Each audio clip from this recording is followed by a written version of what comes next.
Hi guys, Dr. Ray here from Chiropractic Plus, fixing my hair on camera. Look at that.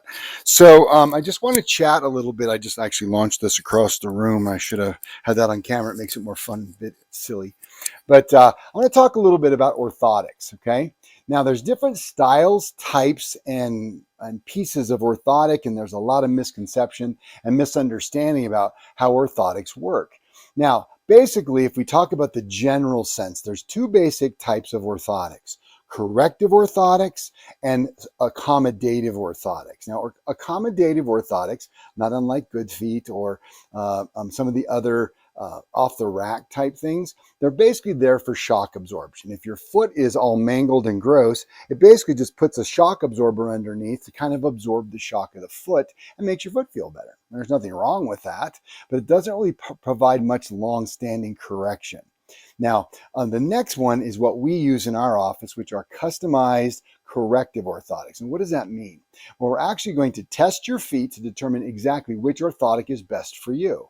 Then we add certain features to it, whether it's Zorbicell for shock absorption, the dynamic response system for somebody who hyperpronates. It brings that arch back for the dynamic part of foot motion. It also has obviously the correction. It has a forefoot correction for the transverse metatarsal arch, lateral and medial arches of the foot. There's different pieces to the foot. So the whole idea is we buy the orthotic, we make the necessary correction, we get the best orthotic with the best features to make sure your foot goes from this cruddy thing, and we get the orthotic to mold the foot into the proper alignment. Now, when that occurs, that's going to help a ton, because what happens, and what came first, the chicken or the egg, I don't know, it depends upon you, but you could have started off with a bad nerve in your back. So the brain sends that electricity to the foot and says, Mr. Arch, I need you to be like this. And what it does with the lack of nerve signaling, it starts to collapse.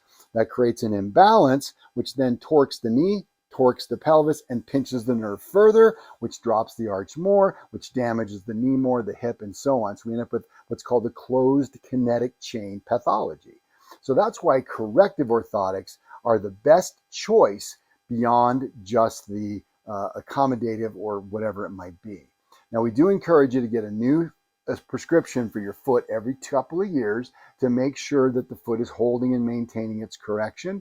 And then sometimes we have to make some shifts or changes in those orthotics. So a little tweak, a little bit of information on those orthotics. And if you don't have them, make sure you pick them up. And again, people, well, what about the money side of things? Well, they have a good orthotic, which is the best orthotic they had, called the spinal pelvic stabilizer. It actually stabilizes the foot, the hip, and the pelvis to help maintain that integrity. It doesn't have a lot of the other features that are add-ons, if you will, but for basic, it's a great orthotic. So again, we try to make it so that we have every range of financial budget you can do. So chat with a team member or give us a call, 303-335-6147, or you can go to our website. It's cochiropractor.com. That's CO, and then like Colorado, chiropractor.com. So take a look-see, look around, see if it makes sense to you. We are a corrective office, as we've made the point with the corrective orthotics, not only for your foot, but also for molding the spine, getting your adjustments in a corrective mode to make sure you get long-lasting benefit. Thanks for listening. Bye.